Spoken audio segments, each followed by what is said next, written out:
uyu mugabo Paul Kagame wo hakurya ya Kanyaru yoba yishimirije iki? Yoba yiyemerera iki? Ni igiki kimutera amanyama? Aha ni nyuma yaho isi, amakungu, amaso yose, isi nzima muri rusangi bari biteze ko igihugu c'u Rwanda butaraririye hagati mu kwezi kw'indwi mi-juillet canke le 15 juillet nkuko twari tubiteganye igishika cinshi ko baca bakura igisirikare cabo ca RDF inkotanyi hariya mu burasirazuba bwa Kongo eka muri Kongo muri rusangi, ariko twese twaraye turindiriye ko bikorwa, ariko Paul Kagame yazindutse yikubita mu gikiriza mbere ku munsi w'ejo aho yari mu ikoraniro ridasanzwe ry'inkotanyi FPR. Yaravuze amajambo akomeye cane arimwo agasuzuguro, asuzugura Donald Trump, asuzugura leta zunze ubumwe za Amerika muri rusangi, asuzugura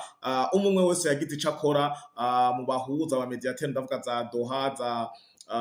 za Union Africaine n'ibindi, aho benshi bifuza ko haboneka amahoro mu burasirazuba bwa Kongo, igihugu ca Kongo kigasubira n'ituze n'itekane nkuko vyamye. Ariko Paul Kagame siko arota, Paul Kagame siko agona. Paul Kagame imvugo ni yayindi nyene, aragaragara mu majambo avuga ati jewe ntushoboye kumbwira mbe mu burasirazuba bwa Kongo, hanyuma ejo uwo nariko ndagwana ndaronderayo canke icitwazo canje ngo aca agaruka andase nkuko yabikoze mu 1994. Namajambo ya Paul Kagame ndafata akanya ndabashiremwo ama audio ndabereka ama texte kuko presidence y'u Rwanda yaravyanditse, imbuga ngurukana bumenyi zo mu Rwanda nyinshi, na Kagame ubwo yaciye kuri rwa rubuga rwa mugenzi Felix asanzwe akoresha n'umukobwa wiwe, naho nyene baravyanditse. Yolande Makoro yaravuze u Rwanda gwiriwe muri alerte. Hano cha twiyumvira ni kubera ko imisi yose babwiye kuva mu burasirazuba bwa Kongo bahawe ultimatum baca bagaruka kuri FDLR. Sije imbuga z'u Rwanda zose zuzuye ari FDLR. Paul Kagame yagaragaye avuga ati ngo je ntushoboye kumbwira ngo shut up, you can't just tell me shut up. Hanyuma ngo bibaze ngo ni ikintu je nshoboye guca nkora uko nyene vyoroshe. Paul Kagame ni igiki kiko kiramutera amanyama kubera iki? Afise ukurinda gukabije, mbega ni ugushaka kwiyahura, ni ugushaka kugaragaza ko ari incungu y'u Rwanda canke ni kindi kintu? Mbega yoba ari mucezo wa Dani leta zunze ubumwe za Amerika Donald Trump buba bako barakina Kongo narijya, aho kenshi bakunda kuvuga ngo umu businessman canke iyo ngo umuntu kanaka abona inyungu zishoboye kuronkeka mu nzira zose, mwese arashoboye kubabembereza akabatwara buke buke mu gihe inyungu ziwe akiri karazikingira, ariko amaze kubona ko zigiye kononekara, umwe muri mwebwe aca hitamwo muri dépôt de mesure agahitamo ikintu kimwe akuramo. Paul Kagame amanyama afise afatiye kukireka turabire hamwe neza na neza kiriko kiratera Paul Kagame amanyama inyuma ya kano karuhuko, hanyuma ce tuza tubandanye nibiko biraja imbere.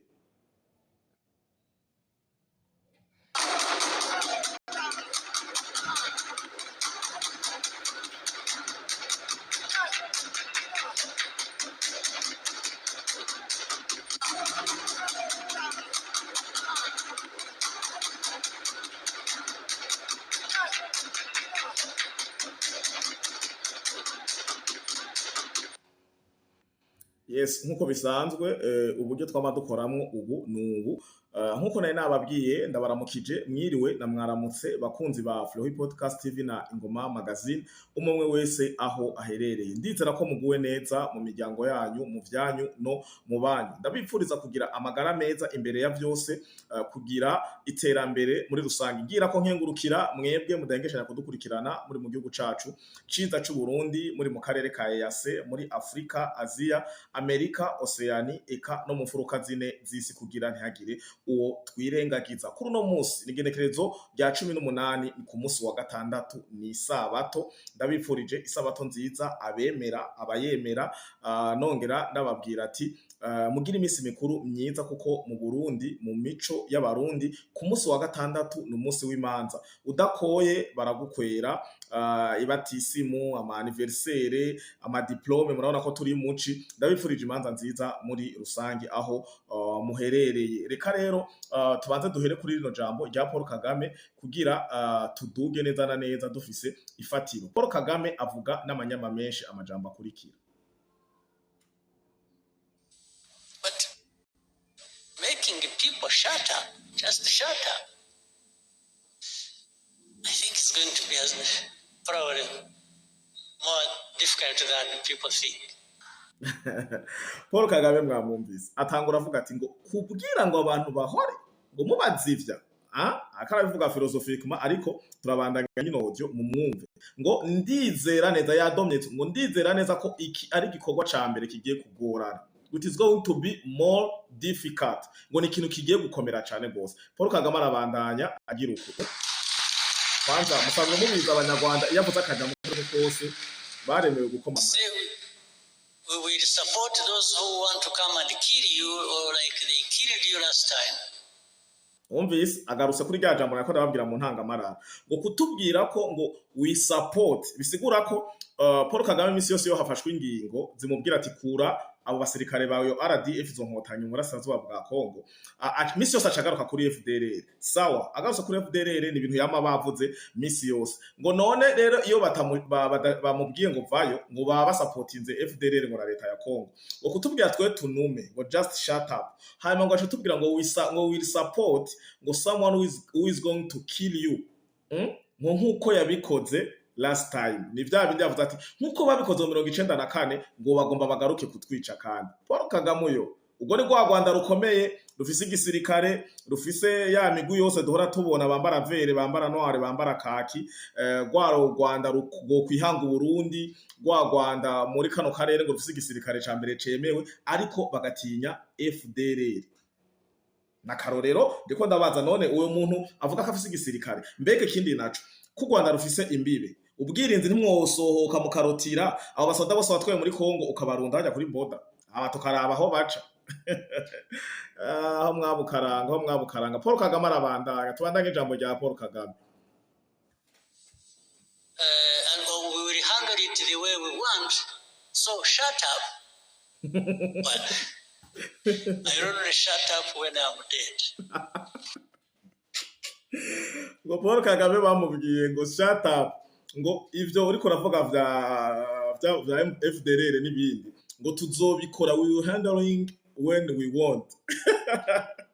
ngo tuzobikora tuzobishira mu ntoki tuzobifata mu ntoki ngo akanya nakanya tuzobishakirako Kagame carabishira ababwira ati ngumviriza rero je nk'umuntu w'umugabo jewe nzoziba nzohora pfuye uwo ni Paul Kagame. This is the president of Rwanda. I will only shut up when I'm dead. Nzonuma, nzokaziba, ninapfa. Paul Kagame arabandanya. Tukurikirane Paul Kagame.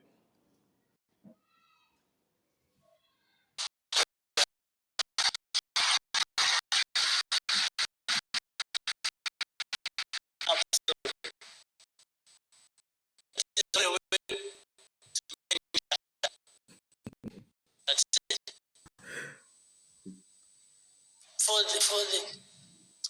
belittling everything and people's lives are just better than others. Maybe I don't know. It's not. Okay. Aha, naho ibintu igicongereza camukamanye camucikanye Paul Kagame yashaka kuvuga ngo sintahura canke ngo sinshoboye kwemerana gatoyi ko mufata ubuzima ngo ubuzima bwa bamwe mukabuha agaciro gusumba ubw'abandi. Yashatse kuvuga ko ngo leta z'umwe za Amerika ngo baba uri muri favoritisme bafata ubuzima bwa FDLR aribo bahutu bashaka kubusumbisha ubw'inkotanyi aribo batutsi. Umva yashatse kuvuga ati ngo sinshoboye kuvyemera ko ubuzima bwa bamwe busumba ubw'abandi. Hanyuma icongereza kicara mukamana kuko nama nababyicongereza ciwe naho yize muri Kampala ni kironderano ni gipapirano nshakindi ca ucuvyumva ariko reka tubandanye gatoyi dukurikire hama tugaruke neza mu busesanguzi tubabwire yishimira iki Paul Kagame. Not my politics, it's not RPF's politics. Ivyo ntibiri muri politike ya RPF ndetse ntitwovyemera dimwa. We're a small country, turagahugu gato very insignificant in many ways. Gasuzuguritse kumbure mu nzira nyinshi. You can do much harm to us. Mashe kutubabaza uko mwigombera. Granted. Bakabavyivurira. Wishing us away is not a big thing, is not a small thing. yes, Paul Kagame avuze ati igihugu cy'u Rwanda nivyo nagahugu gato ukaravye ku ikarata kandi mushoboye katakumbure kadasiguritse katagira n'uburemere katagira n'agaciro kandi mushoboye kutubabaza uko mwigombeye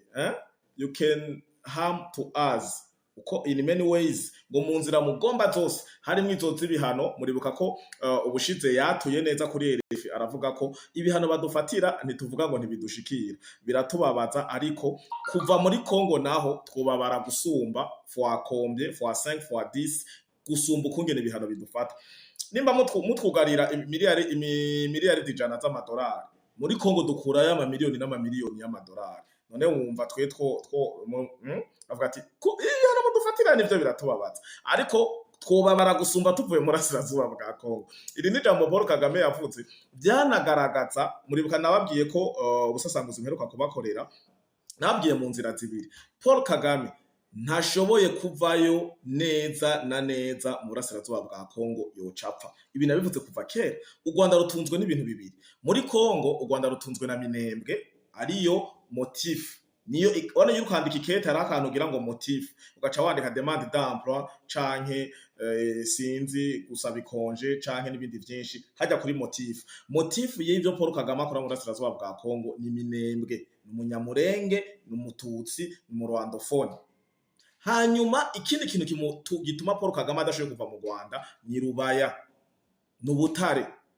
Minembwe namanaye babwiye n'umutima Minembwe ni nk'umutima hanyuma Rubaya na tujya tundi duce tujya turimo amasite miniye ni ama artere n'amavene bitwara amaraso umutima urapompera muri Rubaya ikarungika amaraso mu mutima rero Paul Kagame igituma mwabonye muri Minembwe bagwana umuhenerezo bakubisa mu Faransa bakubitayo mu muri Ukraine bakubitayo muri Israel bakubitayo mu Kenya bakubitayo mu Uganda bakubitayo mu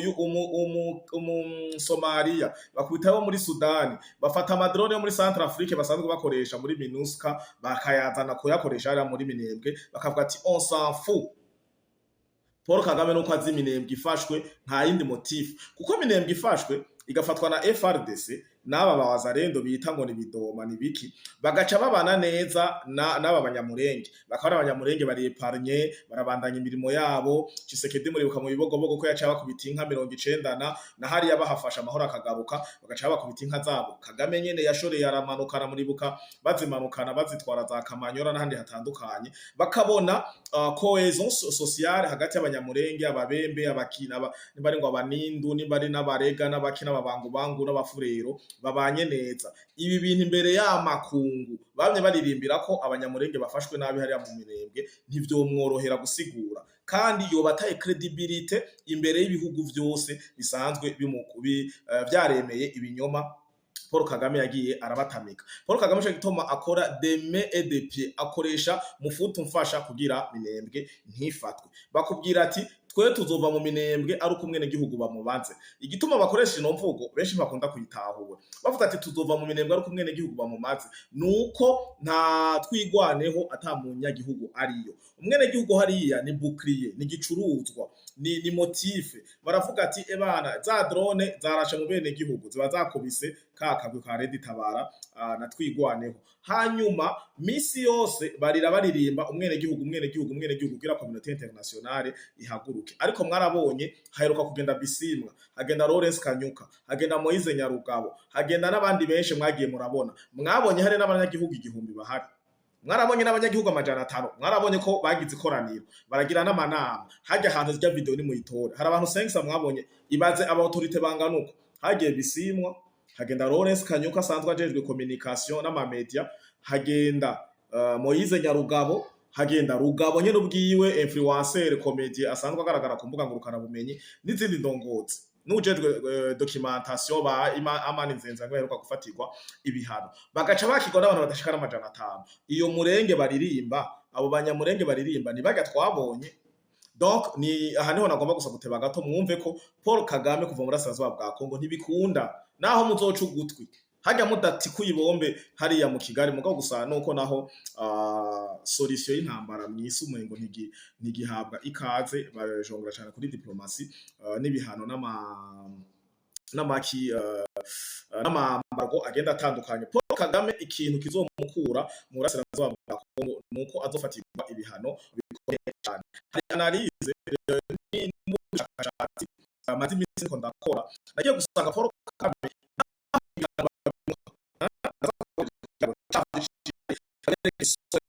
mwaka amahera bamuha buri kwezi avuye muri yo Kagame hari ibintu bituma ngira amakenga kuri yo Kagame yarafatira ibihano ariko ikongera ikamufinansa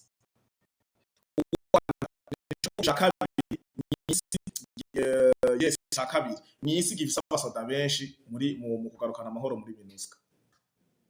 hambwa tuvuga ngo ico gihugu ngo uriko uragisanctiona wongera ugiha amadolari ndaza kuza ndabaha amashifre ndabereka ibiharuro vyose amastatistike ndabereka amahera Paul Kagame ajya bamwugarira nayo basanzwe bamuha ko naho boyugara yose ino ayungukira à gauche donc baramuhana à droite bakamufinansa autrement dit à gauche nje twa Paul Kagame mubona afisa amanyama rero Paul Kagame kubona avuga amajambo yose hari impamvu hari ikintu cinyegeje inyuma hari izindi nyungu Paul Kagame afise kuri leta zunze ubumwe za Amerika ifise kuri Paul Kagame kandi harongo n'ibindi bintu in vérité caché batinya ko u Rwanda canke Paul Kagame bashira hagaragara hari raporo nasomye nayisomye hirya yejo nejo nayo icishije ko amaso kuko nako ndategura ubusesanguzi ubwo nyene bujanye n'ivyo kungene Paul Kagame oni iduhenda ikamufatira ibihanino igacimufinансino ndaza kubakorera ico kiganiro ndabereke n'amashifre exact kungene Paul Kagame baguma bakina ikarata ariho hari amakenga Paul Kagame amajambo ntayavuga ayavugishijwe n'ubusa gusa ariko hari iruhande y'ico kintu kinyegeje tutazi Paul Kagame arasigikiwe kandi na OTAN ibi navyo nyene biko biragenda biragaragara kandi ko biragenda biteza icuka kidasanzwe muheruka no kumva ko Uburusiya buheruka gucira urubanza Ukraine n'ibindi bihugu vyo muri OTAN ko bisupportinga M23 ibintu Ukraine yaragiye ngahira hakana n'ibindi bihugu vyo muri OTAN birahakana ariko Uburusiya ndabijeje neza ko nta kintu na kimwe bwari kuvuga ku bijanye n'intambara ya Kongo marako butari bwavuga imyaka 30 yari iheze Uburusiya butavyivangamo ariko niba bwarahagurutse muribuka ko yabivugiye mu gihugu cy'u Burundi yarasanzwe ari umushikiranganje ajejwe imigenderanire y'Uburusiya igihe yaraje mu Burundi yarabivuze n'amaraporo ya RISI ubaratanguye kuja araja habona bagiye ntibashoye kuvuga ikintu batagirira preuve hage hari amasatelite hari ibintu biri documentary ibintu birunze hahandi uvuze hey baca bakoyereka rero Uburusiya nibwo bwabijemwo ino ntambara ndiko ndiyumvira igiye gufata ampleur iyi nimba Paul Kagame ashigikiwe na OTAN hama Kongo RDC gacishikirwa no Burusiya iyi ntambara mubone tagomba yimuka ive mu Burusiya na Ukraine ize ino murasirazuba bwa Kongo reka tubandanye na Paul Kagame gato hama tugaruke tubandanye n'ubusesanguzi wishing us away just to say disappear. They were saying that you make disappear FDLR, they make disappear M23. By extension, they were saying even you, Rwanda, will make you disappear. Yes, Paul Kagame yareka aravuga ati u Rwanda n'agahugu gatoyi hanyuma kari ngo insignifiant mushe kuba mubona kataco kamaze canke yes atamumaro ko bagafise ngo mugashobora kutubabaza uko mugomba mu nzira nyinshi ngo tuhamaze in many ways mu nzira ngo nyinshi ngo ariko kutubwira twebwe inkotanyi ngo disappear ntibikunda gico kintu ngo mugikure no mu ndoto aca akivuga agifatanije n'ibiko birabera mu rasirazuba bwa Kongo aho bababwiye Paul Kagame yamwumvise ko yaravuze ngo we will handle it when we want ngo bamubwiye ati dutegerezwa we make sure ntuze FDLR twayikuyeho we will make sure M23 twayikuyeho mugabo kuko azi M23 ru Rwanda nico gituma hereje kuri iri jambo mwadyumvise yavuze ati ngo we make disappear FDLR M23 ngo ni nkuko boba bavuze ko bazomakinga sure hadisappearinge u Rwanda Paul Kagame yashatse kudusigurira ivyo twama twavuze arabivivuye ivyo bama bamubariye ko M23 ari u Rwanda bisigura ni wanyikisha if you make disappear M23 bisigura kuzoba ari ideme unyikishije igisirikare ca RDF arico gihugu c'u Rwanda hari Paul Kagame yakaravyivugira imbere y'inkotanyi ku munsi we I can't invite it to wish to have such a thing I can't But invite when it. it comes, when I have not been able to avoid it, I think they'll find. Uyu ni Paul Kagame avuze ati ngo ibi bintu ntimwabikora ngo sishoboye kuvyemvita, I can't invite it, sishoboye kuvyihamagarira kubisaba ngo mu gihe I can't invite it, and when it comes and I can't avoid it, ngo nicaza ico kintu ivyo bintu nivya bwa mbere yavuze ati sishoboye kuvyemvita byo bwanje nk'umuntu w'umugabo mukuru w'igihugu cy'u Rwanda, sishoboye kuvyipfuza, I can't invite it. Ngo mugabo ngo when it comes ngo I'm not able, I can't avoid it, ntashobora kucirinda atayindi shwa ngo they will yashakira ngo they will find, yashatse kubabwira ati Paul Kagame ari ready, nimba ari Amerika, nimba ari ikindi gihugu, nimba ari Kongo, nimba ari ibintu, nimba ari abantu bazokwiyunga mu mvugo yakoresheje mugashaka kuvyonga u Rwanda, mugashaka kumukura muri wasaza bwa Kongo ku nguvu, yavuze ati I can't invite it, sinshoboye kuvyipfuza, sinshoboye kubihamagara, ariko mu gihe bibaye I can't avoid it, ntashobora kuvyirinda, ntashobora kubizibira, you will find it. Paul Kagame amanyama nimba atari kararaga, aya manyama Paul Kagame arafise ahantu ari karayakura. Paul Kagame ibintu ariko arakora muri no minsi, ndamuraba nkavuga ati uyu mugabo hari akantu kari inyuma yiwe, nimba atari akavampire, nimba uyu muntu atari migrant, atari ikintu cavuye ahantu tutazi aho kiri, uyu mugabo arafise motif, arafise impamvu ariko aragira bras de fer, ariko aradefia Donald Trump, ariko aradefia n'amasezerano y'amahoro yasinye itariki 4 z'ukwezi kwa12 muri 2025 imbere y'abakuru b'igihugu, imbere y'isinzi, imbere y'ama-organisation internationale, imbere ya Donald Trump. Uyu mugabo ibintu ariko arakora nta na hamwe bihuriye n'umuntu yoba yigenga. Uyu mugabo arafise ikiriko kiramutera amanyama. Iri ryari jambo rya Paul Kagame yavuze ku munsi w'ejo ari imbere y'inkotanyi. Mwamwumvise, when I can't invite it, sinshoboye kuvyipfuza, but when it comes and I can't avoid it, ibyaza ntashobora kubyirinda canke kubigwanya bibe, you will find it. Paul Kagame n'amajambo ya Paul Kagame yavuze ku munsi w'ejo ari imbere y'inkotanyi. Aha naho rwa rubuga rwiwe rwa mugenzi Felix musanzwe muzi akoresha we n'umukobwa wiwe Ange Kagame, yavuze amajambo akurikira, yavuze amajambo akurikira. Paul Kagame yavuze uku, ndayizuminge gato. Paul Kagame yavuze uku, mugenzi Felix yari yisunze ijambo yariko aravuga Yolande Makoro, avuga ati si le gouvernement de la RDC non seulement refuse de livrer les combattants de FDLR mais les intègre à son armée, ngo nimba leta ya Kongo, leta ya Tshisekedi, leta ya Kinshasa ngo yase gutanga abo ba FDLR, ngo ikabandanya ibentegra mu gisirikare, bisigura muri FRDC. Bobo